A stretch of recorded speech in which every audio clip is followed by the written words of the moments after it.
Wait, clinically? Hey, here we go. It's time to start Bollox Talks and Tangents. I have Lenny to my left, your right, and in the studio, Lenny. he's the one who said sound off. I made my ringer. He's the one you turned off your ringer. Come on, I the got sound on. I got the share right away. I'm right. working on this. Someday I'll have it all figured out. There's a gap between a Gen Xer and a Boomer, and you, my friend, just proved it. And thank you for that, because I get very welcome. I get called Boomer all the time on the morning show. So we got Blake Blevins in the booth in there, pushing all the buttons, making it happen. Appreciate you, Blake. Fun show. We missed you last week. Thank you. Hopefully you had a wonderful time at the ball game. Oh, 16-4 New York Mets on a beautiful day in Atlanta. Yes. Aiden did not like that game. Yeah, I know. Nephew. I know. He didn't bring it up last night, Tuesday night, so I can understand. Yeah, he's a big Braves fan. Yeah. Boy, and our Reds got whooped this week by the Mariners. Ooh. So, Let's not talk about it. Just go to sponsors. we swept the White Sox, and then we swept the team, and then we got swept. Right. So it just everybody's sweeping the White But Sox. that's the beauty. That's the beauty of baseball. I mean, love anybody baseball. can win any time. New York Yankees could lose to the White Sox in a 3-game series. I mean, it's a great game. One good pitching outing wins a game. So. Great game. I think the boys were asking me Tuesday night, could the best college, could Connecticut beat the worst NBA team? No. Or could an all-star, I think could an all-stars of college players beat the NBA team? No, they can't. They just can't. So they're not there yet. Right. So, all right, but we got to talk about our sponsors, like Blake said. I'm going to start off with Anastasia Miniature Golf, one of our newest sponsors. Appreciate them. Located right there on Anastasia Boulevard. You go across the Bridge of Lions on the right-hand side. Yes, it is the one with the pirate ship. They have beer and wine and a great snack bar there. You can play golf and have a brewski as you go around the course. I think they've got a couple of red fairways, if I'm not mistaken. They have some red ones. They got some multicolored ones. Yeah. And they did getting out on the links. They did recarpet a lot of the putting greens. Okay. That aren't so green all the time. Recently, within the last year and a half. Mm-hmm. So just get over there and enjoy your time over there. It's always a fun night out, kicking your significant other's booty in golf. And you said Julie will whip you. I mean, right. My butt gets kicked by my bride. Yeah. See, I was talking to her. Yes, I thought you were. I was talking to her on that situation. She appreciates that. All right. Blake, you ate there today. Kaiser's Deli and Market. Kurt Kaiser. They got the Bollox over there, but evidently Pete went in and Kurt told him not to eat the Bollox. Kurt, what are you doing to the Bollox show? No, he basically was just picking on me individually. Oh, well. So, yeah. my turn will come, I'm sure. Yeah. Oh, yeah. Without a doubt. But they have a great little market over there. A lot of local vendors. Mm-hmm. Amazing sandwich. Blake's White Street Pressed is his go-to. With oil and vinegar and salt and pepper. Nice. And now breakfast, by the way. You want a couple eggs on a roll with some cheese and pick your cold of cuts? Mm-hmm. It's delicious. Makes a great breakfast sandwich on a nice Kaiser roll.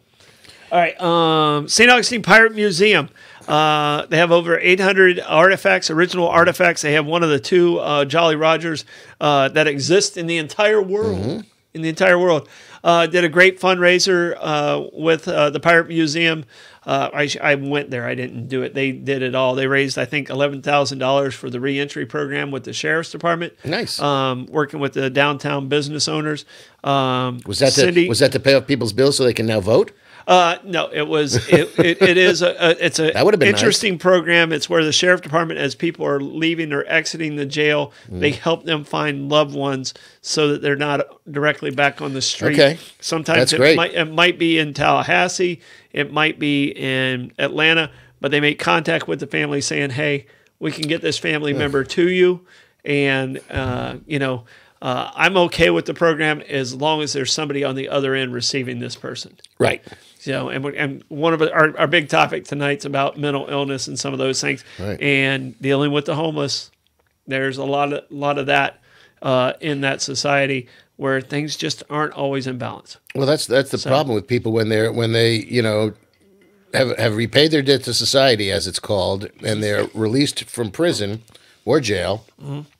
You know, I think for a lot of them, they stand there and they enjoy the fresh air on the other side of the chain link fence.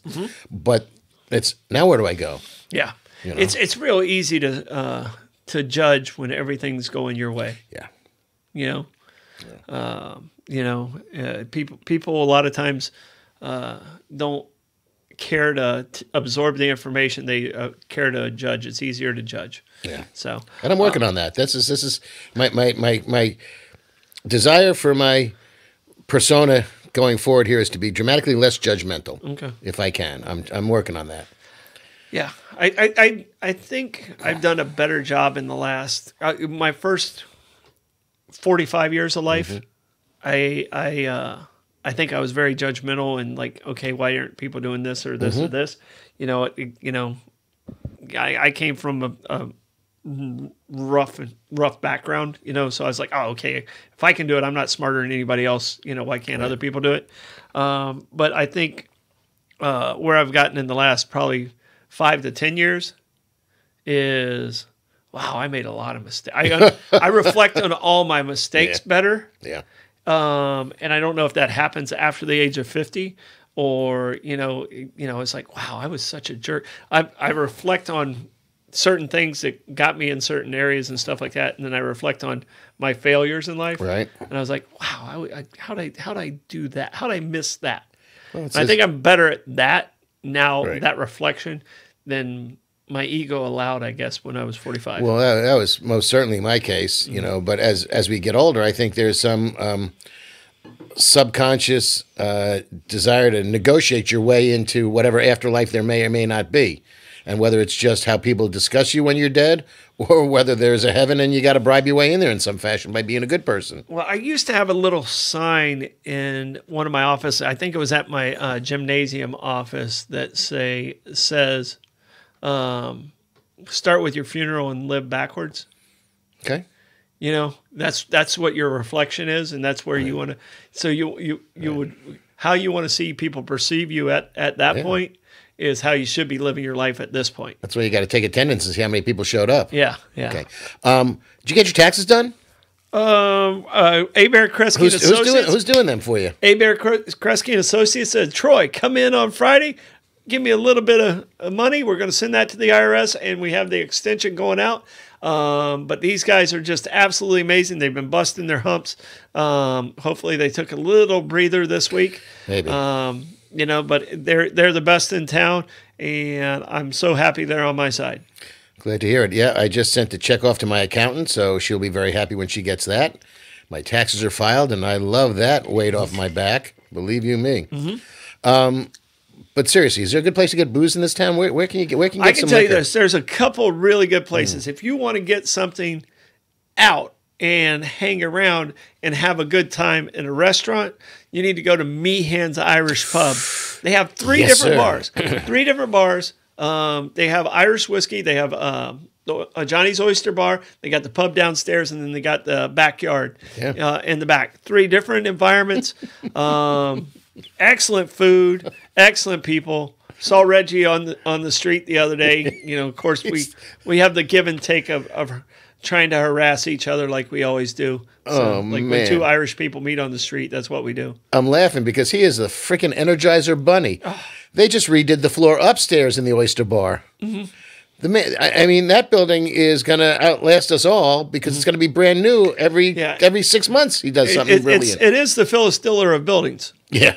Has a lot of work done to it. Oh, yeah. So, yeah. But it looks good for its age. It looks great for its age, and that's because it's Reggie, the 3rd building in that location. Reggie takes such great care of it, and just so happy that they're one of our partners. Yeah. Also, one of our great sponsors, St. Augustine Distillery and Citygate Spirits. We usually are drinking one of those, but our whiskey of the week today is George Remus. I'll come back to George Remus bourbon. But St. Augustine Distillery, last week we did you weren't here. I did the cookie dough whiskey. You're telling me, yeah. Yeah, I'm telling you right now, Blake even said, wow, that smells really good. Okay. So I couldn't get him to try it, but it was a good sipping, and we determined that probably pouring it over a little bit of ice cream, making Make a a little milkshake out of it, maybe, make a yeah. little milkshake or sundae out of it. It would be great. But they have so many unique flavors over there at Yeah. Citygate Spirits. Get over there and do the tour. They're right there on Sponsor Row, next to Meehan's in the Pirate Museum. And the flavors there, you know, sometimes when you get something flavored, you can tell that it's artificial. Their flavors are really spot on. Very unique. Yeah, They're very- and they come as advertised. Yeah. The other sponsor, best tasting tour in the country, St. Augustine Distilleries. They make amazing bourbons. They have gin, they have rum, they have vodka. Just a lot of varieties of bourbons. I really enjoy the port. I like the Saint. I mean, they just really, they have a toasted. The toasted, the Florida, they're all excellent. All excellent different versions of bourbon. If you haven't been there, if you have family coming into town and they like to sip on bourbon or two, make sure you get to St. Augustine Distillery. And check their website because they've added some smaller batch tours to go with their smaller batch bourbons. They're giving bourbon lessons. They're giving specific bourbon tours. So they've got an offering. They've got cocktail making tour. So they've added 3 or 4 tours. I think there's a nominal fee for some of them. One of them is $100, but it's a full day and you're making stuff, I believe. But it's worth checking on the website because I knew that they were putting in some different tours coming up, and it looks like the offerings are very interesting. Yeah, no, they're really, really amazing. All right, topic of today's show. Crazy people. Okay, yeah, crazy. Well, that's what it would be called in a previous generation. Fine. But it's mental illness and varying degrees of mental illness and people in history with mental illness. And the reason I wanted to do this on this day is today is actually National Adult Autism Day. Really? And Okay. April's Autism Awareness. Okay. What color should what color should I be wearing? And where is my ribbon? It's a puzzle piece ribbon. Okay. Okay, it's a puzzle piece ribbon. If you look at the back of my car, you'll see what the puzzle piece ribbon looks like. Yeah, that I know. Sure, absolutely. And but to show support at your house, you would put on your front porch a blue light. Blue light. A blue light. So Okay. if you look What was at the green one for? Soldiers? Something like that. Okay, yeah. If you look at the Treasury building, Mm-hmm. if it's dark this month, you're going to drive across the bridge and see it, and it's lit up blue. Good. So you light up for blue for autism, but mental illness throughout history, there's a perception of what you just said. People are like crazy people. Okay, Folks are they're gonna be surprised today they're going when to we be bring up some of these names. surprised who's Yeah. on this list. Yeah. Oh yeah. And I'm going to add one more over here that I didn't have on here. Yeah. There you go. Yeah, I said I was going to do it, and I'm going to do it now. I have 7 people. Everybody's going to know the 7 people's names that I have. You have 397 people. Pretty much. Picking the question at this point in time is who's not on the list. Yeah. Me. Yeah. Well, you're not on okay. that list. But Blake, I mean, you're a very functioning Asperger, high functioning autism adult. I'm very proud of how hard you work to get to where you're at. Yeah. So everyone's mental health is different. I'm dyslexic. I'm just nuts. Yeah. So you have the worst kind. Yeah. You're from Long Beach. Ooh, Yeah. that's true. So I mean, They're standing in my shoes. It's hard to get out of that. But Yeah, some amazing people on this list and amazing people in our lives every day that are struggling. Go ahead, Blake. But yeah, but also one thing about me is like I like having structure like all the time. Like so it's when I notice like something's a bit off. Like I get like ooh like that sort of stuff. And speaking of that, did you guys do Ward Origins? We Not haven't yet. yet. We Yeah, haven't there. yet. Okay. So all right. we got getting him. We got him. Okay, written down. okay. But thank you for that's the structure. Blake keeps us in structure. So Exactly. He not only admitted So it. apparently we're not that OCD anymore. He admitted it, and then he proved his point with his follow-up. So that's perfect timing, Blake. But no, I mean, there's people that are in your everyday life Yeah. that are working hard to be neurotypical.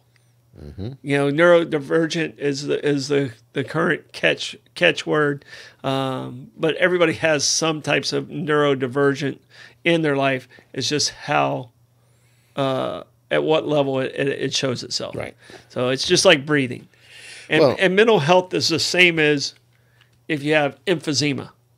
It's still something you have to treat. Yes. So more importantly now these days, it seems, because the external stimulus is getting more and more overbearing for a lot of people. Yeah.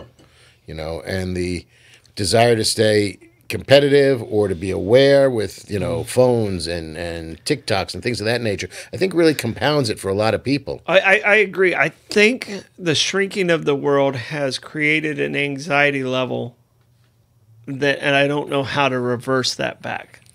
Time machine? Yeah. I just don't know how to reverse it back because we've shrunk our world so much and everybody's under such a microscope. And, you know, in the 60s and 70s and in generations that you and I know, it would have been like, oh, you keep that within the family. Well, that's a lot of it too, but there's also just so much information available that's being bombarded into our daily lives between phones, tablets, television. You know, I'd say a newspaper, but, you know, you can't find hard copy newspapers anymore almost. Yeah. But the overflow of information, you know, when we were growing up, you had a 6 o'clock news for half an hour, and that was it. Now you got 24-hour news cycles, tough to keep up with it. And it's international news. You know, if something happened on the other side of the world, there was a volcanic eruption in Indonesia last night. Major, big time explosion. And, you know, when I was a kid, it would have taken, you know, 2 days for us to even before we even maybe find out about it. And it would have been on the 11 o'clock news. Right. And nowadays, bang, tsunami alert. Yeah. And you had to go and look and see where. Well, just think of, you know, when Ted Turner started the All News Network. He made the list. Everybody was like, that'll never work. That'll never work. And now the All News, how many are there now? There's like too many. 4 or 5 or 6. Yeah. You know, maybe even more than that. Yeah. You know, so I mean, there's certain things that have shrunk our world to such a level. And sadly, so many of them are instantaneously, like you were saying. Yeah, and they're not dispassionate. They're not reporting the news. You know, it's hard. Let me rephrase that. It's very difficult to find a source that dispassionately displays the news, reports the news without an agenda, an opinion, or an angle. Placating to the sponsors. Well, that's it. But it's tough because now you've got to weed through and find out why are they leaning this way. You know, look, you know, there's a couple of them that are obviously very, very blatant. MSNBC is as left as you're going to go, and Fox is as right as you're going to go, and then you got OWONN or whatever that is. It's as far right as it has come back around to almost be left. Lower your hand a little bit there, New Yorker, so we can still see your beautiful face. Oh, hi.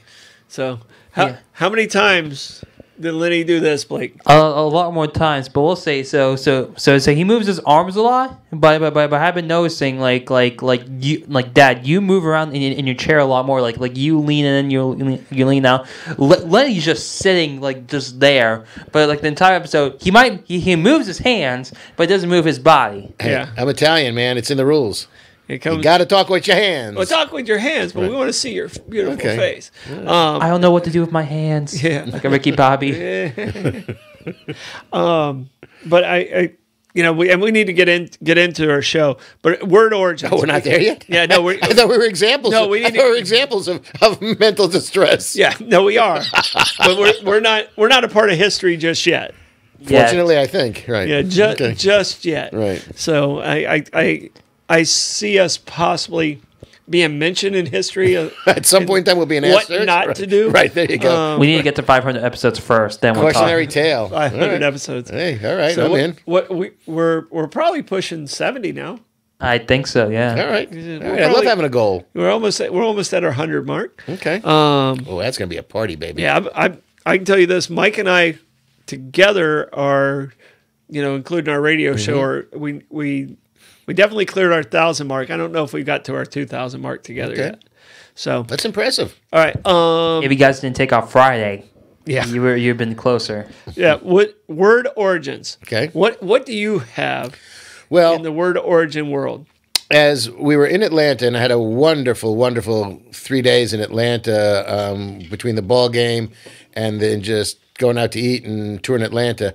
Went to the MLK Center and Ebenezer Baptist Church, and we were in Marietta. And Marietta Square is a beautiful little old-fashioned downtown center of a community square.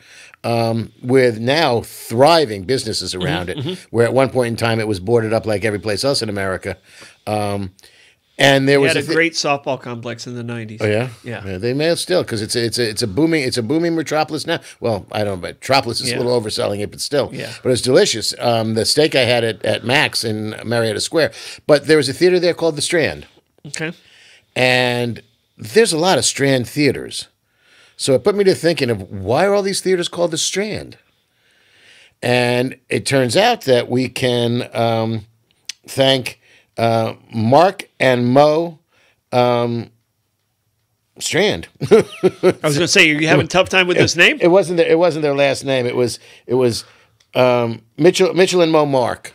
Mitchell and Mo Mark was their last name. Mark was their last name. Correct. And they With had a a company K. called and they had a company called Mark Strand Theaters. Okay. And the Strand Theater, the first Strand Theater was actually in London, on like a central street in there. But the Strand in England is beachfront, waterfront, riverside, and this street in London was along the river. And it Was also it the Strand?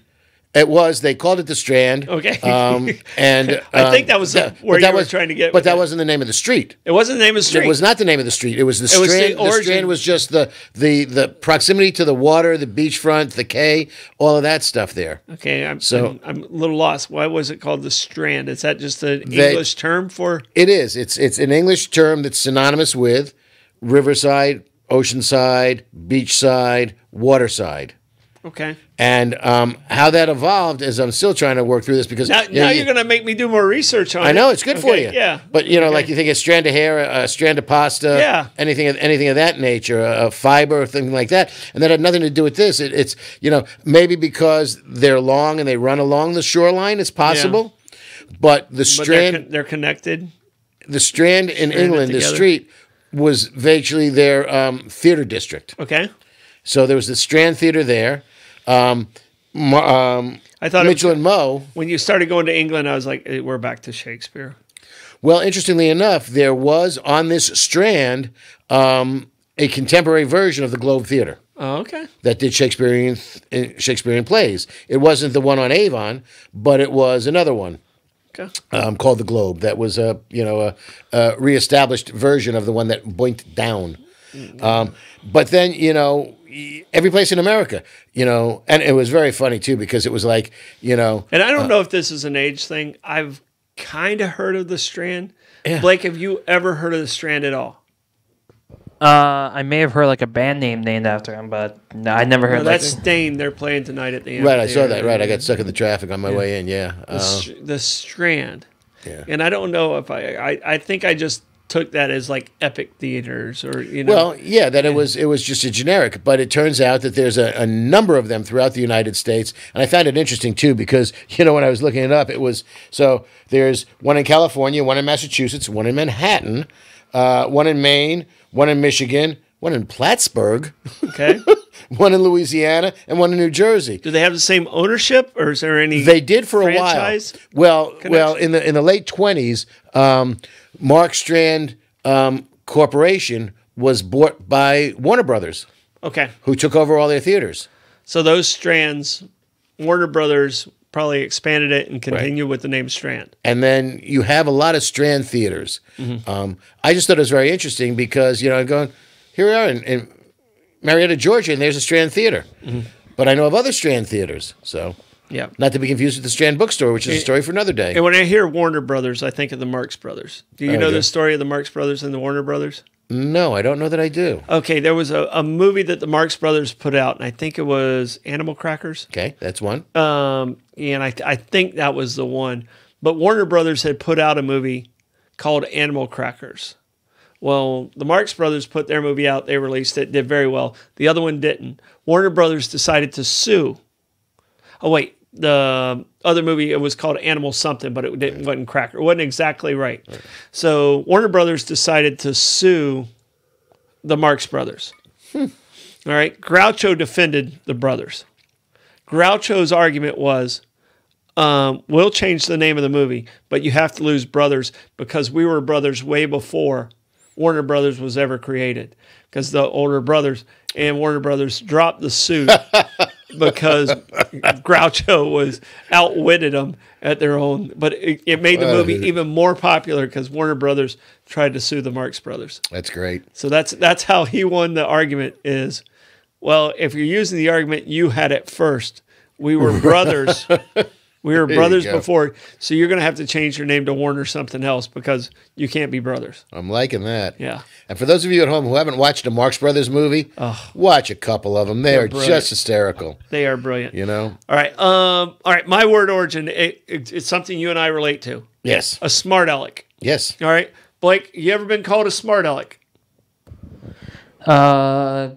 Yes. Okay. I'd say he's too polite, actually. No, sometimes he's a smart aleck. Okay. So he's a sneaky smart aleck. The little sweet and kindness, every once in a while, he'll hit you with the jab. All right? Okay. And he's a smart aleck. All right. But it comes from a guy named Alec Hoke. Hoag. Hoke.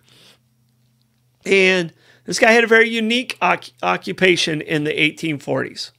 In the 1840s, Alec Hoke was a pimp. All right, are you with me here? I am. Oh, okay, all right. You said pimp. Pimp, yes. Yeah. Alec Hoke was a Big pimp. hat. Was a pimp.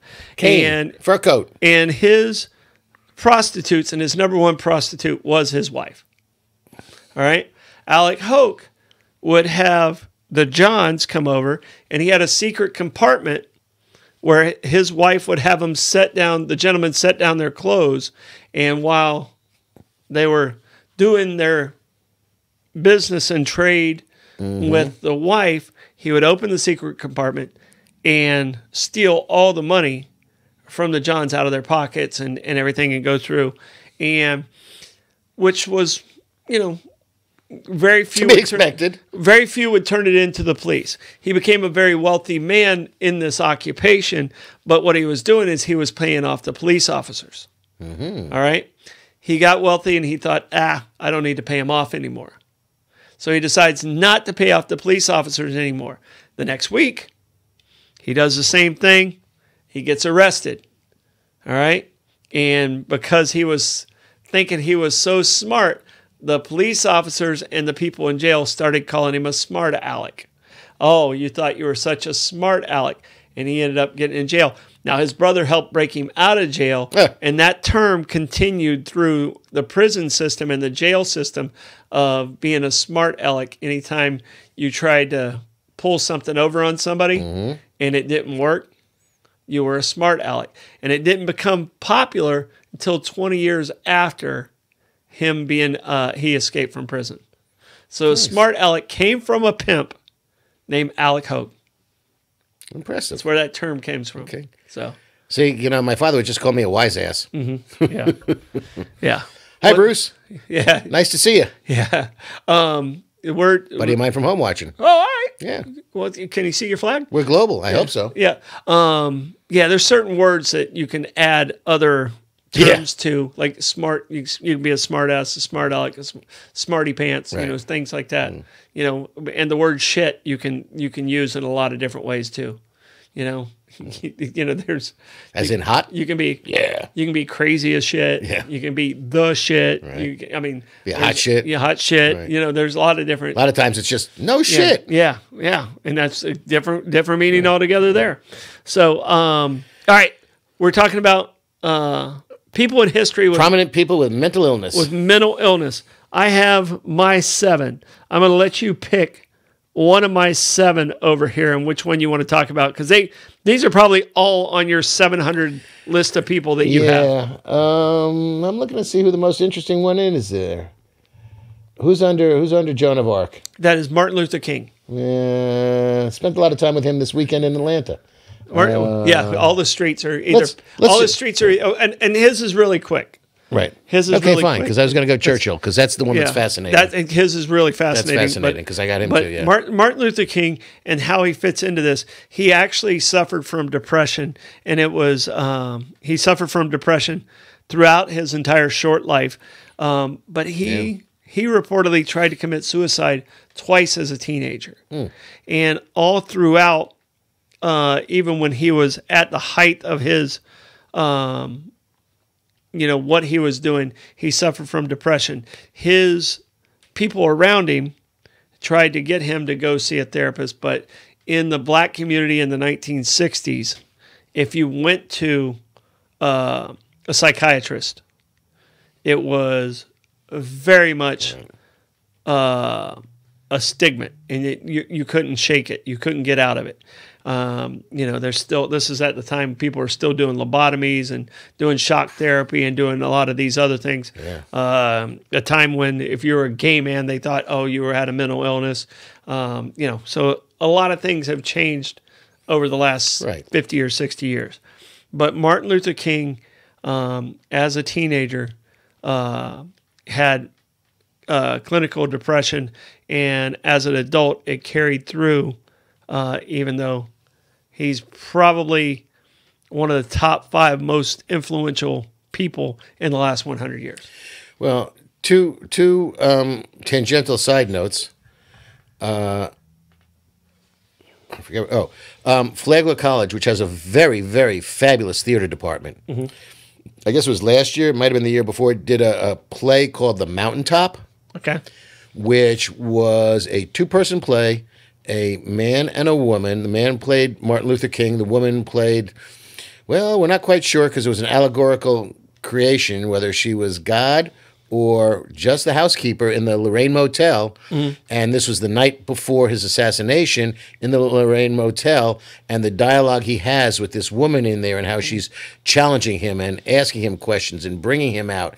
And it was so well done. Mm-hmm. If you get a chance to see anything in the Flagler College Theater Department, Julie and I have seen 5 or 6 shows they've done, a couple of musicals, the theater is beautiful. Lewis Theater is beautiful. Yeah, and the talent they exhibit is great. And this was a great one. But what I found out on this trip to Atlanta this past weekend is, did you know Martin Luther King's mother was assassinated in the Ebenezer Baptist Church during a service? No. Yes. Wow. Wacky. And the bullet hole, and there's a bullet hole still in the back of a pew. Mm-hmm. She was the organist. His grandfather was the first pastor of the Ebenezer Baptist Church. Mm-hmm. His father was the second. He was co-pastor. Martin Luther King was, I think, quite possibly with his father. He was third. Somebody else came in. It might have been, I forget it. And then Senator Warnock is now the 5th pastor of the Ebenezer Baptist Church. Wow. That's it. It's only been 5. But there was a young black man went into that church with a list of people he was looking to hurt. Mm-hmm. And he was looking for the father, who was either not there that day or something else was going on. His mother is playing the organ. She's the church organist in the Ebenezer Baptist Church. And this guy just starts slinging lead and shoots the poor woman at her organ. Mm. And she passes away. Mm. And they catch the guy. Obviously, some other parishioners grab this guy up. Mm. But the guy was not a healthy person, mentally speaking. Well, but I just learned that. And that's just, Well, and talking about shooting up a house we're in the process. Oh, yes. We're in the process of moving the Canwright house, which is the house that got shot up because the St. Augustine Record in 1964, in their infinite wisdom, said, "This is where Martin Luther King is staying." Luckily, Martin Luther King, when he was in St. Augustine, they moved him in and out of multiple houses. Mm-hmm. A couple of them did get shot up. There was correct houses, but the Canwright house, he never stayed there. And the house started getting shot up, and they realized no one was home. They got inside. They tried to burn down the house. Mm-hmm. In the house, you can still see the burn marks on the floors, and there's still one bullet hole where it went through the sliding glass door at the top frame from the inside out. The bullet hole coming in, that's a very famous picture of Martin Luther King pointing to the window, has been replaced. That's not still there, but it's still an amazing story of the resilience of Martin Luther King and what he was able to do. Is that up on the bluff on like Atlantic Avenue or Atlantic Street? It's on Atlantic View, but it'll be moving to Collier Block or Purrier Park. Right. But Julie and I were, touring around when we first moved down here years ago, and we're driving around and we're up on that street, and we see a big historical marker sign, and we just happened upon that house. It was fascinating. Mm-hmm. Yeah, there's a lot of the 40th Accord signs that you can learn a lot about St. Augustine. We've done that if you just stop. Yes. Yeah, Julie and I have done that too. You can drive and you can just stop. Yep. And there's QR codes so you can get a audio on your phone. Yep. And I can tell you this, when I did my walk to D.C., one of the things that I promised myself I would do is I would stop and read every historic marker. Some of them were a little ridiculous. Some of them were like, wow, I never knew that. I mean, I learned about Brunswick stew. It's from squirrel meat. Yeah. And it didn't come from Brunswick. It didn't come from squirrel. It didn't come from Brunswick, Georgia. Right. Yeah. I thought that's where it came from. But there's so many different things if you just stop and read. I always got a kick out of those historical markers that say, and there's now, and it's continued on the back. You know you're into something good when they need both sides of that marker. And if you just do it in St. Augustine, each time you come, take the time to read. Oh yeah, absolutely. It's take the time anywhere. When you're on a highway and you get someplace and there's a historic marker. Yeah. On Long Island, there's a bunch of them by New York State and other organizations. And on Long Island, there's about 8 of them that said George Washington slept here. It was a running joke my entire childhood. Yeah. Hey, George Washington slept here. He slept around. Yeah. But all right, who's your? I mean, give me one of your. You've got so many over there. Give me one that. Okay. Don't Dennis Miller us. No. Well, fine. So and call you want Caligula or you want Nero? We'll go back to the Roman days. Okay, Dennis Miller. Fine. There's like 4 Roman. Caesars on there. There's 5 of them that were nuts. 5 of them on there? 5 of them that were psychotic. Not even they were downright psychotic. These guys were. Fine. Pick the most famous one. Caligula? Well, Caligula they made movies about, and he was just freaking twisted. He was only emperor for 2 years. Nero was a long time brewing. Nero was just fucked. This guy was twisted beyond belief. I mean, you think Caligula was bad, sleeping with his sister, marrying a horse, shit like that. I mean, Caligula was nuts, but Nero was downright dangerous.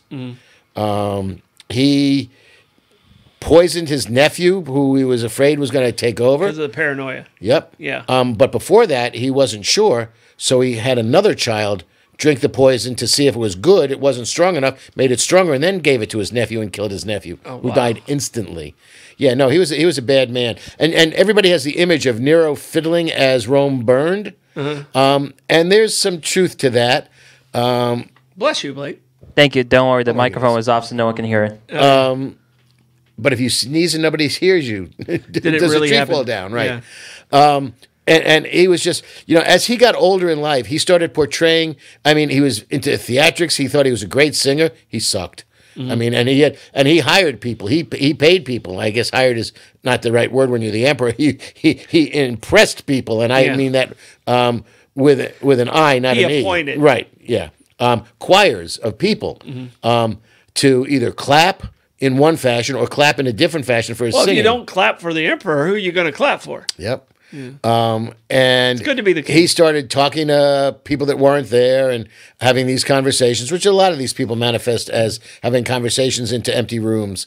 But as he got older and more, he started portraying theatrical roles of things that he considered himself quite the actor, and he would act out all this stuff and go wandering around, and he was just nuts. Yeah, nuts. Okay, and he was probably the most. Caligula was a little bit more sexually deviant and ruthless, but Nero was just freaking crazy. Yeah. All right, and you talked about deviants, and I have some on this list, but one I definitely want to talk about. And first, I want to go through. I'm going to run through our sponsors really quick, and they're keep an eye on it. We got them rolling throughout the entire show. St. Augustine Distilleries and City Gate Spirits, amazing companies. Both of them. One's on Avenida Menendez, the other one's on Riberia. Go check them out. Great tours, great tasting tours. Give them a chance if you haven't been there. Meehan's Irish Pub, wonderful food. Best view in town of the Bayfront, right up there. You can watch I Love the Chicken Curry. Try the Drunken Clams. The Drunken Clams is yours.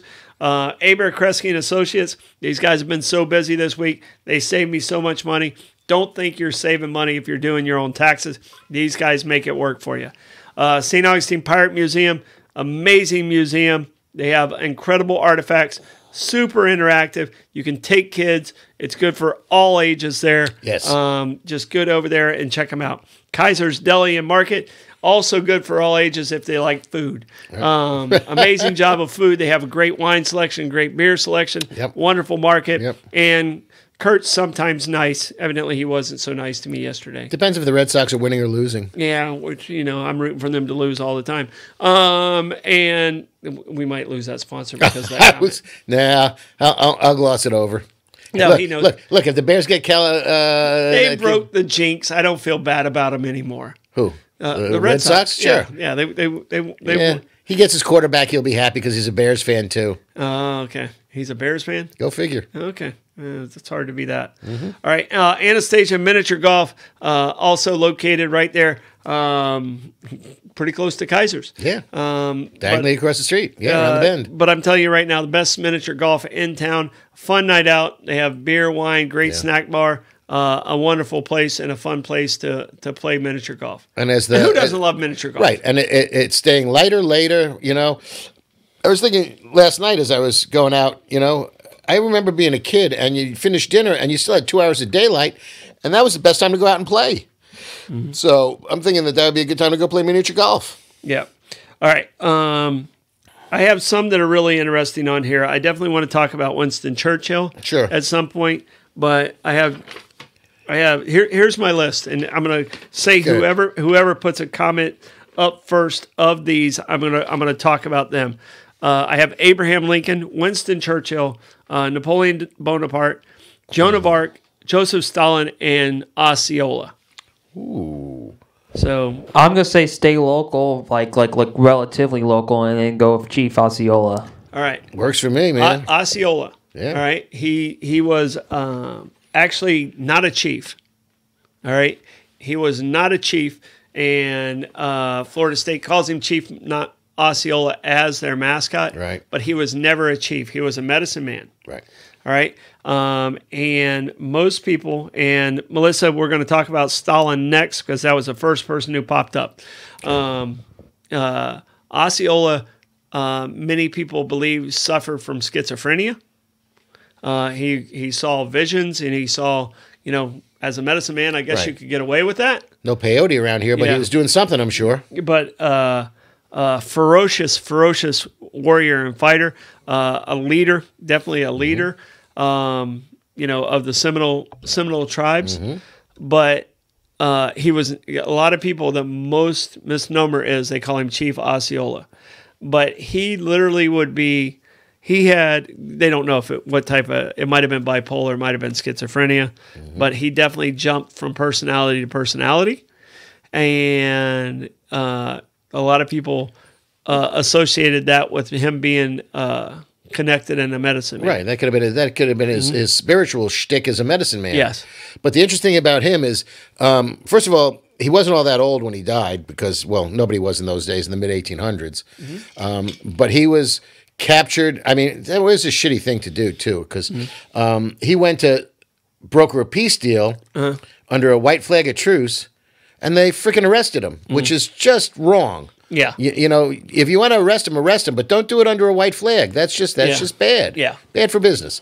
And took him and 8 or 10 of his warriors, locked him up in the Castillo. Mm-hmm. He was older and infirmed at this point in time, and older, I think he's in his mid-30s. Yeah. And he had suffered so many injuries. He had been shot like 6 times. Yeah. So he was not well. Yeah. But his warriors were able to get out of the prison. They escaped down the wall into the moat, swam, and got back into the fight. Mm-hmm. The U.S. Army was so fearful that they were going to come back for Osceola and attack the fort that they transferred him to Charleston, South Carolina, to a fort out there called Fort Moultrie, outside of South Carolina. The irony of that. Yes. Because where he signed his treaty was off of Moultrie Creek. Right. Yeah, so it's just a big circle. Where he actually didn't. He didn't sign it. No, he because stuck his knife through the treaty. Okay, and that was. There's a couple versions of that. is that where Treaty Oaks is from? Yes. Okay, That's good. where Treaty Park is from. Right. Yeah. And the location where that took place, where he put his knife through the treaty, and that's part of the reason why he got arrested. Is that Davis Park there? Is that Davis No, Park? Treaty Park. Okay. Yeah. You know, my very first. No, Davis was the capital officer. They went and read. Yeah. Osceola was not Osceola. Geronimo was Davis. Okay. Yeah.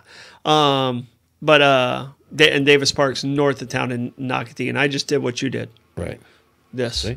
Yeah. It's hard to keep your hands down. I know. I don't know what to do with my hands.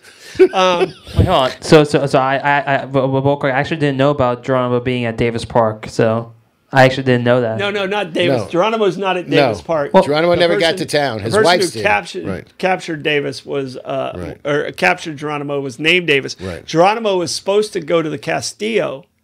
All right. Right, but no. But he got stopped in Pensacola. Right. And they used him as a tourist attraction to take pictures with the wealthy and elitists. Two of his wives and his children made it to the Castillo de San Marcos. And his wife, one of his wives, was the first woman to give birth I doubt it was the first woman to give birth when it was Fort Marion. Castillo. Yeah. Right. And his daughter was named Marion. Yeah. The wife named her Marion because of the fort where she gave birth. Yeah. But he along with the mental illness part with Osceola is the army surgeon who was in charge of the prisoners in St. Augustine became infatuated with Osceola as far as a subject, and became basically his personal physician while he was there. Yeah. When he got transferred, Exactly. and this guy found out Osceola passed away, he hightailed it up to Fort Moultrie in South Carolina, because he wanted to inspect his brain. and he cut his head off. Yeah. And took his head back to St. Augustine with him. Yeah. But Osceola's grave site is just outside of Fort Moultrie in Charleston, and Julie and I, and that was, when you get to cross things off of your list that you really wanted to do, I always wanted to do that, and we did that last year, and it was fabulous. But the story of his head gets wacky because, the doctor allegedly would bring the head home, and when his son was, acting up, he'd send him to his room, and he'd bring the head of Osceola in and say, close the door, turn out the lights, and say pleasant dreams, and put the head of Osceola in there with him. That's harsh. And then eventually the head gets donated to a medical college in Manhattan. And this is where the story gets murky because that was the last anybody knew officially where the head of Osceola ended up. Yeah. The medical college caught fire. The conjecture is the head may have burnt during that fire. But there's other stories that are around that the son of this doctor grew up and went to New York and stole the head back out of the medical college, and nobody's seen it since then either. So that's the sordid tale of the head of Osceola. But there are people who will tell you to this day that they've seen orbs floating around over the fort in St. Augustine, the Castillo San Marcos. And if you look at it, and in that orb you can garner a face, people have claimed it was the face of an Indian who looks very angry. Now, if you look up the death mask of Osceola, they made a death mask of Osceola before they lopped his head off. Yeah. It's in the Smithsonian now, but about 3-4 years ago, maybe, could be 5, there was a symposium done in St. Augustine on Osceola. And the Smithsonian lent the death mask, and it was in St. Augustine for that brief period of time as part of that symposium. Yeah. It's a little eerie looking thing. I can tell you this. One of the coolest experiences I have had in my life, and I have that big fish type of life. Yeah. I've lived a wonderful life, and the people around me have made it even better to be a part of my life. But one of the coolest things I got to do is when I was running Parks and Recreation and the Tourist Development Council, we brought in descendants of family members that were at the fort. We worked with the National Park Service. We worked with the Kiowa. We worked with Apache. We worked with Cherokee. I mean, descendants, because there was multiple tribes that were represented at Fort Marion when it was a prison in Carlisle. But I got to be a part of a ceremony with the Native Americans and some of the chiefs, the Kiowa, and those inside the fort to release the spirits of those who died inside Nice. the fort. And I'm telling you, with the whole, I wasn't allowed to smoke the peace pipe because I wasn't a tribal member. Right. But they rubbed this, or they didn't rub. They blessed the smoke over top of us. They saged and it, it was it was only me and like 2 other non-tribal people. And I'm telling you right now, it was one of the coolest moments. It was one of those moments where you just felt like a peace amongst yourself. And it sounds kind of crazy because I'm not a spiritual person in any way, shape, or form. But it still was a very, very cool moment that I got to experience. In the painting that's in Ty's room now, it used to be Blake's room, is a painting of the great-grandson of Chief Black Kettle. I don't know if you know the sand. You've never heard of Black Kettle. All right. I mean, it may have, but not that I can tell you anything. So Chief Black Kettle, the Sand Creek Massacre. So if you're out there and you want to look up a really ridiculous story, look up the Sand Creek Massacre, which happened outside of Denver. All right. Okay. It was a Kiowa chief or Apache chief. I'm not sure which. The descendant, they kind of crossed back over Kiowa and Apaches. But Chief Black Kettle went out on a hunting party with a white flag, with a flag of truce with the cavalry. When he was away and all the warriors were away, the cavalry got drunk outside of Denver, went in and killed all the women and children, chopped off their heads, drugged their bodies through the city of Denver, and it's called the Black Creek Massacre. Or I'm sorry, the Sand Creek Massacre. But it was Chief Black Kettle, and it was his descendant who I became friends with during that ceremony, and that's how I ended up with. I have that painting, and as unless you're a Native American, you're not allowed to own eagle feathers unless it's been given to you from a Native American. And I have eagle feathers from that same weekend. But that painting is so dark and true to our history that I'll never be able to get rid of it. And the painting is of what? It's a painting of the massacre. It shows the white flag. It shows Blake. It's pretty dark, isn't it?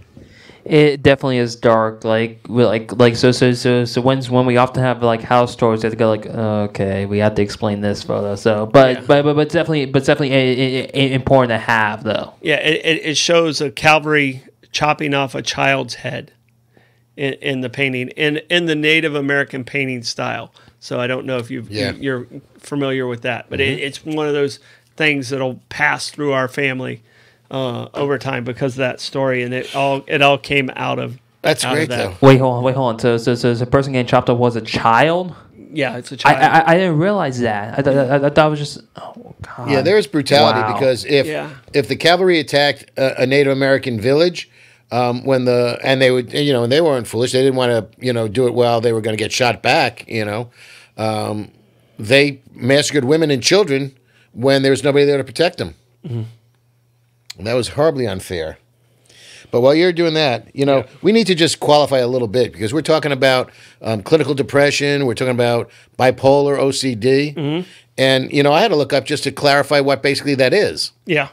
Because, almost everybody on this list and everybody over there, what's their diagnosis? Clinical depression. Okay, well, you wake up in America today and 3/4 of the country are clinically depressed. Anxiety and clinical depression. Clinical depression is a mental health disorder characterized by persistent depressed moods, loss of interest in activities, causing significant impairment in daily life. And they believe that it can actually change your brain function. Mm-hmm. However, it is reversible, they believe, with talk therapy and medication. You can restore your brain structure and your brain function to previous levels, and you can, reevaluate or rejuvenate yourself in that situation. Mm-hmm. So it's not hopeless, and I'm not going to say there's a cure for it, but there are strategies and there are ways to alleviate some of that. Yeah. Bipolar, formerly known as manic depression, it's pretty simple. When you're manic, you're up, you're elated, you're irritable, you're energized, and when you're down, you're sad, you're indifferent, and you're hopeless. Yeah. And it's like Yeah, you're just bouncing back and forth. Yep. All right. The next person, and I think Melissa's the one who said it, is Joseph Stalin. Yeah. Now, Joseph Stalin's on this list, and I don't know in history if there's more people that have been directly the cause of more deaths than this man. Well, what's your number? It's probably over 1 million. Okay, fine. Of his own people. Okay, well, He sent people into horrible, horrible situations. Yeah, between that and the famine and his 5-year plans that never worked. Yes.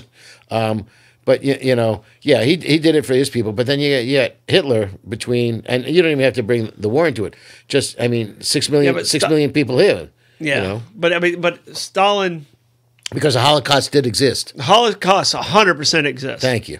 But Stalin directly, I believe, I and the numbers are more than 1 million. But I think so. I thought it was a lot more than that too. Yeah, it's like 23. It's like 23 something million over the time. Yeah, I thought everything there was a lot. that he was involved during his time. It's like it's like in the 20s of millions. Right. So that lapsed the Holocaust. Yeah, it lapsed doesn't the Holocaust, diminish it in any way, shape, or form. But Stalin had paranoia, had depression, manic, had possibly bipolar.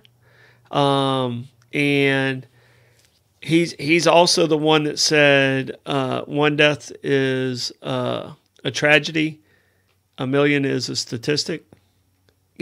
That's how little he cared about human life. Right. Just at 5'3". I know. Yeah. Okay. Little guy. Yeah. People don't realize how small, because he would position himself to be a bigger person. Right. And people look, and also on this list is Napoleon. Governor DeSantis' list. He wore the white boots. I thought that was Marco Rubio.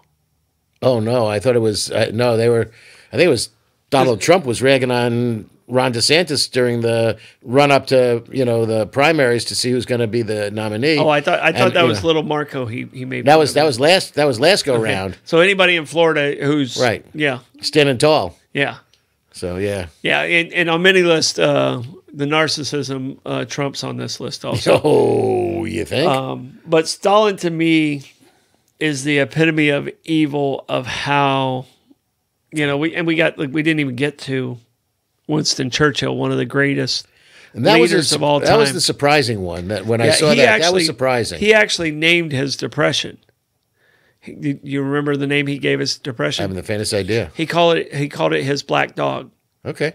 When he got in that dark place, he named his depression. Here's a guy along with FDR, Truman, Eisenhower. They saved the world. Right. And just a brilliant man in history. And his depression sometimes was crippling to him. Right. Especially during the bombings of London. Yeah. He had the double header. He had manic depression and bipolar disorder. Yeah. And Churchill and Stalin on opposite ends with very similar disorders. Yeah. So, and that's our world changed in those 6 years. Because technically the war started in 1939. Right. We didn't get in until the end of 41. Right. But technically the world started in 1939, and as Americans we only think of it after Pearl Harbor. Yeah. But the Brits had a rough go of it for those first 2 years before we got there. Poor Poles. Oh, the Poles were overwhelmed. Yeah. Absolutely overwhelmed. The French were overwhelmed. Yeah. But we're talking about Churchill and the position he was in, which was really very interesting to find that out. And he, I guess he carried on. He carried on. Yeah. But there's so many brilliant people that are on this list. Edgar Allan Poe, Abraham Lincoln. That's the interesting one too. He wrote a poem about suicide. He was suicidal. That was out there. Napoleon Bonaparte, one of the craziest ones out there. she suffered from epilepsy and schizophrenia. Was Joan of yeah, Arc. Yeah. She died at age 19. You know what her request was when she was burned at the stake? Because they said she was burnt for being a witch because of her schizophrenia and stuff like that. She had like 92 charges against her. But you know what her last wish was? And they honored it? Go ahead. I know this, but the preacher had to preach loud enough no one could hear the crackling of the fire. yeah, okay. So the entire time when she was dying, the preacher was giving her last rites. He was screaming at the top of his voice. Interesting. So that was her last wish. I did not know. There's so many amazing things out there. Oh. Great show. We could probably talk for another 3 hours about it. Just people who've gone through depression and committed suicide. Yeah. And Sylvia Plath, Ernest Hemingway. Your list over there, it was amazing to see how many stand-up comedians and comedians suffer from depression. Our most recent loss that, in my mind, Lewis. Well, Robin Williams is who. Okay. Richard Lewis was. Richard Lewis for sure. Also. Oh yeah. But Robin Williams is the one that really popped out to me. Right. All right, guys. Robin Williams was the definition of manic. Yeah, just all over, bouncing up and down. But brilliant. Guess what? That's the end of our show. Our hour's over. I appreciate you guys sticking with us the whole hour. Hopefully you learned a little something. Made you laugh a little bit. But I can tell you right now, so many great things to look up. Wake up that mind and think about it. This is Bollox Talks and Tangents, and we'll see you next week. Bye-bye.